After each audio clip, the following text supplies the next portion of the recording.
en nuestro hospital de ortopedia Magdalena de las Salinas.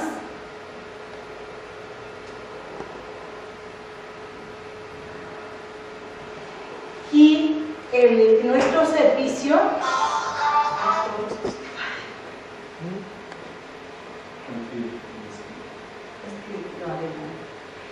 el servicio de rayos X de esta unidad médica de alta especialidad cuenta con el servicio de radiología convencional, el servicio de tomografía, de resonancia y de estudios especiales. Para el estudio de la columna vertebral debemos de considerar no únicamente al paciente, sino debemos considerar que él está dentro de un núcleo familiar y dentro de la sociedad. Cuando este paciente enferma, afecta tanto a su familia como a la sociedad, más cuando se trata de pacientes en edad de 30 a 50 años, que es cuando laboralmente mayor productividad tiene. Para el estudio de la radiología, nosotros podemos solicitar tanto estudios simples, como dije antes, para el estudio de la columna de las estructuras óseas, que son placas convencionales, o bien complementar con tomografía. Asimismo, cuando nosotros queramos ver el contenido espinal o de médula espinal, es necesario complementarlo con resonancia magnética o hacer estudios especiales como son hidromielografía junto o unido con la tomografía para realizar una mielotac que nos proporciona una mejor información. Para realizar los estudios debemos de considerar al paciente estudiado integralmente y que siempre el pilar para hacer tanto los estudios antes mencionados se requiere de una semiología, o sea, de una historia clínica, de un verdadero estudio de su historia natural. Debemos de tener el conocimiento de en qué región estamos buscando la patología para ser más específicos y dar una mayor información en el diagnóstico radiológico. La columna vertebral puede ser estudiada desde inútero.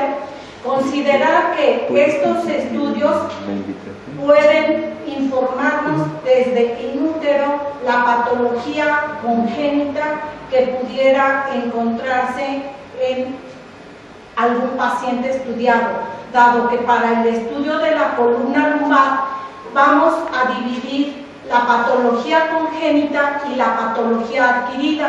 Dentro de la patología congénita, algunos ejemplos son el síndrome de Klippel-Feil, podemos tener un mielomeningocele, un meningocele, una diastematomielia o bien escoliosis, que en este hospital se estudia muy específicamente.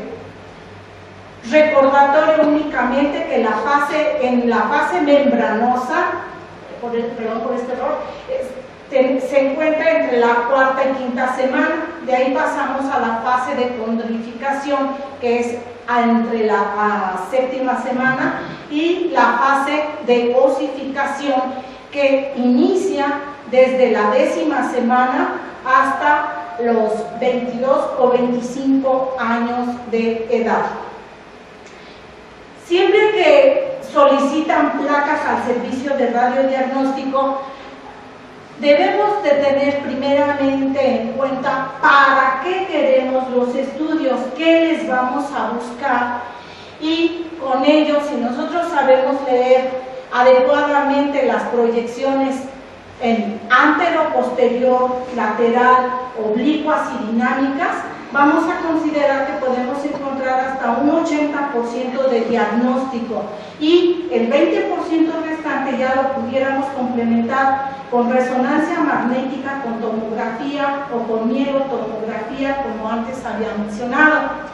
¿Qué vamos a valorar en la proyección anteroposterior? Primeramente los tejidos paravertebrales, que algunas veces no es específicamente la patología de columna, sino pudiera estar en tejidos adyacentes, como es en el riñón o en hueco pélvico, o tener alguna otra patología que no sea específica de la columna.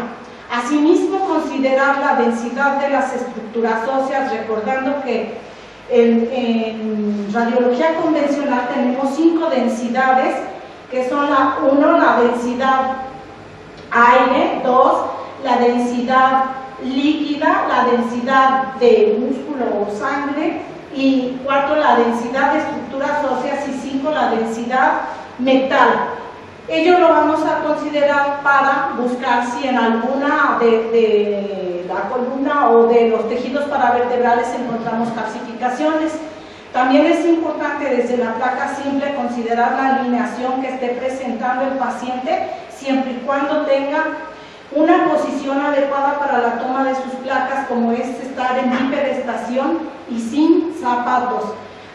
También vamos a valorar apófisis espinosas, apófisis transversas, para ver también cuál es el número de cuerpos vertebrales que se encuentran, porque bien pudiéramos encontrar cuerpos supernumerarios. Valorar la altura de los cuerpos vertebrales, así como la altura del disco intervertebral, valorar los pedículos. De aquí podemos determinar también la distancia interpedicular que nos puede conllevar a desde una placa simple, y valorando el diámetro o la distancia interpedicular, valorar desde ahí una diastematomía que tendría una expansión o un aumento en la distancia interpedicular. También valorar las facetas articulares superiores e inferiores, y como mencioné antes, el número de vértebras. Esto lo podemos valorar desde una proyección antero-posterior.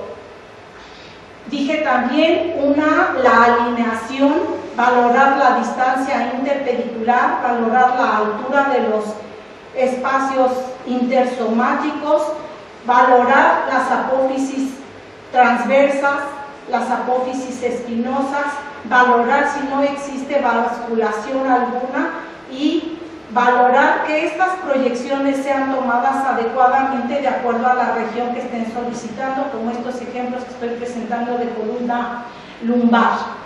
Y en esta imagen estoy señalando cómo desde aquí podemos valorar las esclerosis y valorar si a nivel de la articulación sacroiliaca también hubiera patología.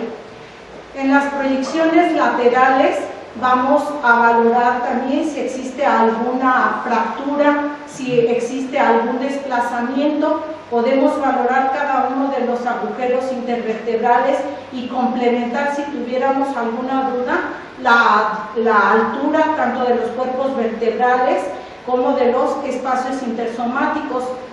Valorar la forma y el tamaño de los cuerpos vertebrales, valorar sus platillos vertebrales, y desde estas proyecciones valorar la presencia de osteofitos o de sindesmofitos.